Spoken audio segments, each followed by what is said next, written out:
வணக்கம். செவ்வாய் ஹோரைய பத்தி தான் நான் பேசப் போறேன்.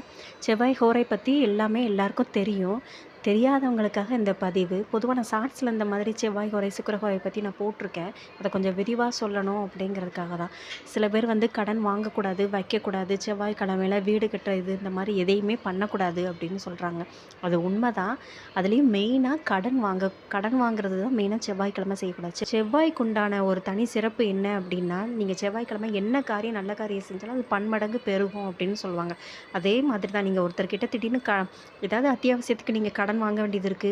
அது உங்களுக்கு அவசர தேவை. அது தெரியாத்தனமா நீங்க செவ்வாய்க்கிழமை போய் வாங்கிக்கிறீங்க அப்படின்னா, அந்த கடன் உங்களுக்கு அதிகரிச்சுட்டே தான் இருக்கும். இது முழுக்க முழுக்க உண்மைங்க. செவ்வாய்க்கிழமை தெரியாம நீங்க கடன் வாங்கிட்டீங்க அப்படின்னா, நீங்க கடன் வாங்கிக்கிட்டே தான் இருப்பீங்களே தவிர, செவ்வாய்க்கிழமை கடன குடுக்கவே முடியாது உங்களால. இது முழுக்க முழுக்க உண்மை. ஏன்னா, செவ்வாய்க்கு உண்டான தனி சிறப்பே அதுதான். நீங்க என்ன வாங்குறீங்களோ, என்ன செய்றீங்களோ அது பன்மடங்கு பெருகும். சில பேர் செவ்வாய்க்கிழமை நல்ல காரியம் செய்யக்கூடாது, நகை வாங்கக்கூடாது அப்படி இப்படின்னு சொல்றாங்க. கண்டிப்பா அது இல்ல. செவ்வாய்க்கிழமை முருகருக்கு உகந்த நாள். அதனால தான் சொல்லுவாங்க, செவ்வாய்க்கிழமை முருகருக்கு விளக்கு போடுங்க, இது பண்ணுங்க, நல்லாயிருக்கும். அதனால தான் செவ்வாய்க்கிழமை கண்டிப்பா நகை இந்த மாதிரி எதனாலும் நீங்க தைரியமா வாங்கலாங்க. ஏன்னா, அது நல்ல காரியத்துக்காக நம்ம என்ன செஞ்சாலும் அது பன்மடங்கு பெருகும். அதனால தான் செவ்வாய்க்கிழமை சில பேர் வாங்கக்கூடாதுங்கிற மாதிரி அது அப்படியே மாறிடுச்சு. அது கிடையாது. செவ்வாய்க்கிழமை நீங்க நல்ல காரியம் எது செஞ்சாலும் அது பன்மடங்கு பெருகும். நாளடைவில செவ்வாய்க்கிழமை செஞ்சா அது ஃபெயிலியர் ஆயிரும் அப்படிங்கிற மாதிரி சொல்லிட்டு இருக்காங்க. நீங்க தைரியமா நல்ல காரியம் எதுவா இருந்தாலும் செவ்வாய்க்கிழமை செய்யலாம். ஒரு நகை வாங்குறதோ, ஒரு ட்ரெஸ் வாங்குறதோ, இல்ல ஒரு கடன் யாருக்காவது நீங்க குடுக்க வேண்டியது இந்த மாதிரினா தைரியமா நீங்க செவ்வாய்க்கிழமை கடன அடைக்கலாம். பட் ஆனா செவ்வாய்க்கிழமை கடன் மட்டும் தயவு செய்து யார்கிட்டயுமே வாங்கிராத. சொந்தக்காரங்க தான் அப்படின்னு சொல்லிட்டு யார்கிட்டயுமே நீங்க செவ்வாய்க்கிழமை வாங்கிராதீங்க. அது மேலும் மேலும் உங்களுக்கு கடன தான் சேர்க்குமே தவிர, கடன் குறையவே குறையாது. கடன் மேலும் மேலும் கூடிக்கிட்டே தான் இருக்கும். செவ்வாய்க்கிழமை நீங்க வந்து குடுக்க வேண்டிய கடனை யாருக்கிட்டனாலும் குடுக்கலாம். இப்போ ஒருத்தங்களுக்கு நீங்க வட்டி குடுக்க போறேன் அப்படி இப்படின்னு சொன்னீங்கன்னா, அது செவ்வாய்க்கிழமை குடுக்கக்கூடாது.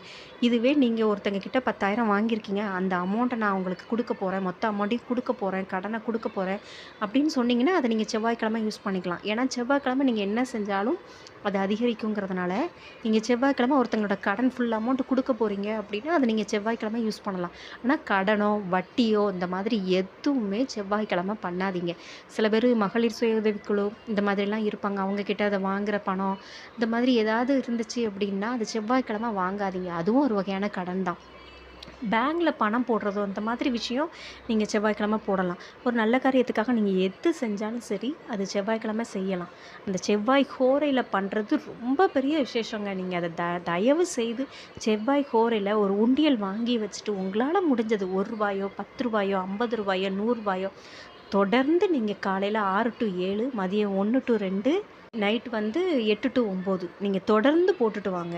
ரொம்ப நல்லாயிருக்குங்க. அந்த மாதிரி இதில வந்து நீங்க தொடர்ந்து செஞ்சுட்டு வந்தீங்கன்னா, ரொம்ப இதா இருக்கும். அதுமாரி குளிகை நேரம், செவ்வாய்க்கிழமை குளிகையும் சேர்ந்து வர்ற அந்த நேரத்தில நீங்க பணம் போட்டிங்கன்னா, ரொம்ப பன்மடங்கு உங்களுக்கு பெருகுங்க. இது அனுபவம் உண்மையிலே சொல்றேன். செவ்வாய்க்கிழமைக்கு அவ்வளோ விசேஷம் இருக்கு. அவ்வளோ மகத்துவம் இருக்கு. இத நீங்க தப்பா புரிஞ்சுக்கிட்டு சில பேர் செவ்வாய்க்கிழமை நல்ல காரியம் செய்யக்கூடாது, வைக்கக்கூடாது அப்படின்னு சொல்றாங்க. அப்படி கிடையாது. நல்ல காரியம் நீங்க எதுனாலும் செவ்வாய்க்கிழமை தைரியமா செய்யலாம்.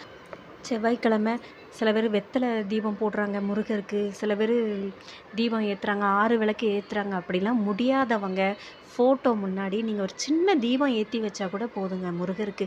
அது பெரிய இது. அதுவும் செவ்வாய் ஹோரையில நீங்க ஏத்தி வச்சுட்டு ஒரு உண்டியல முருகர் முன்னாடி வச்சுட்டு, ஒரு உண்டியல வாங்கி வச்சுட்டு நீங்க சேவ் பண்ணிட்டு வாங்களேன். ரொம்ப நல்லாயிருக்குங்க. நீங்களே நினைப்பீங்க, செவ்வாய் ஹோரையில பண்ணுறது அவ்வளோ இது. அதேமாதிரி வெள்ளிக்கிழமை அது ஒரு நாள் நான் உங்ககிட்ட சொல்றேன். வெள்ளிக்கிழமை சுக்கிரஹோரையில பண்ணுறதும் ரொம்ப பெரிய இதுங்க. அதுக்கு தான் சொல்லுவாங்க, செவ்வாய்க்கிழமை கடன் வாங்கவே செய்யாதீங்க. தயவு செய்து உங்களுக்கு எவ்வளோ பெரிய தேவையா இருந்தாலும் சரி, செவ்வாய்க்கிழமை கடன் மட்டும் தயவு செய்து வாங்கிராதீங்க. நீங்க கடன் வாங்கினீங்கன்னா, கடன் வாங்கிக்கிட்டே தான் இருப்பீங்க. செவ்வாய்க்கிழமை அவங்களுக்கே தெரியாம ஏதாவது கடன் வாங்கியிருப்பாங்க. அதனால தான் அவங்களுக்கு கடன் மேலும் மேலும் சேர்ந்துக்கிட்டே வருது. இந்த விஷயம் நெறைய பேருக்கு தெரியலாம். தெரியாதவங்களுக்காக தான் இந்த வீடியோ நான் போட்டிருக்கேன். செவ்வாய் ஹோரையில தயவு செய்து கடன் வாங்காதீங்க. அது யாரா இருந்தாலும் சரி, ரூ. 10 கூட தயவுசெய்து கடன் வாங்காதீங்க. நீங்க ஒரு கடையில ஜாமான் வாங்கிட்டு அவங்களுக்கு ரூ. 100 குடுக்க வேண்டியது இருந்துச்சு அப்டின்னா கூட, நான் அப்புறம் தரேன், நாளைக்கு தரேன்னு மட்டும் சொல்லிட்டு வந்துராதீங்க. அப்போ உடனே குடுத்துட்டு வந்துருங்க. தயவு செய்து செவ்வாய்க்கிழமை அந்த ஒரு சின்ன கடையில ஒரு நீங்க ரூ. 100 பாக்கி வச்சிருந்தா கூட, அதுவும் ஒரு வகையான கடன் தான். அதுவும் உங்களுக்கு கடனா தான் ஆயிக்கிட்டு இருக்கும். நீங்க அது குடுக்க வேண்டிய இத எதுனாலும் சரி, செவ்வாய்க்கிழமை செவ்வாய் ஹோரையில குடுத்தீங்க அப்டின்னா ரொம்ப நல்லதுங்க. உங்க கடன் அடைஞ்சுக்கிட்டே தான் இருக்கும். திரும்ப நீங்க கடன் வாங்குற வாய்ப்பே இல்ல. ஆனா, நீங்க செவ்வாய்க்கிழமை கடன் யாருக்கிட்டயாவது வாங்கிட்டீங்க, ஒரு கடையில பாக்கி வச்சுட்டீங்க, நான் நாளைக்கு தரேன் வச்சுட்டேன் அப்படிங்கிற மாரி ஒரு சின்ன விஷயம் நீங்க செஞ்சாலும், இது கடன் தாங்க. அந்த கடன் பெருகிக்கிட்டே தான் இருக்கும். அதே மாதிரி பேங்க்ல நீங்க நகை அடகு வைக்கிறதோ, இந்த மாதிரி சம்மந்தப்பட்ட எதுவா இருந்தாலும் சரி, செவ்வாய்க்கிழமை செய்யாதீங்க. நகைய திருப்பலாம். அது நல்லது. ஆனா நகைய அடகு வைக்காதீங்க. செவ்வாய்க்கிழமை தானே ரூ. 10 தானே வாங்குறோம், ரூ. 20 தானே வாங்குறோம் அப்படிங்கிற மாரி தயவு செய்து பண்ணாதீங்க. அத செவ்வாய்க்கிழமை செய்யாதீங்க. உங்களுக்கு கடன் அதிகரிச்சுட்டே இருக்குமே தவிர, குறையவே குறையாது. இது பார்க்குறதுக்கோ, சொல்ற விஷயம் கேட்குறதுக்கு ஒரு சின்ன விஷயமா தோணும். செவ்வாய்க்கும், செவ்வாய் ஹோரைக்கும் அவ்வளோ பெரிய விசேஷம் இருக்குங்க. அதனால தான் செவ்வாய்க்கிழமை கடன் வாங்காதீங்க அப்படிங்கிறத நெறைய பதிவுல எல்லாருமே சொல்லிட்டு வராங்க. நானும் என்னோட பாயிண்ட்ல நான் சொல்லிட்டு இருக்கேன். தயவு செய்து செவ்வாய்க்கிழமை கடன் வாங்காதீங்க.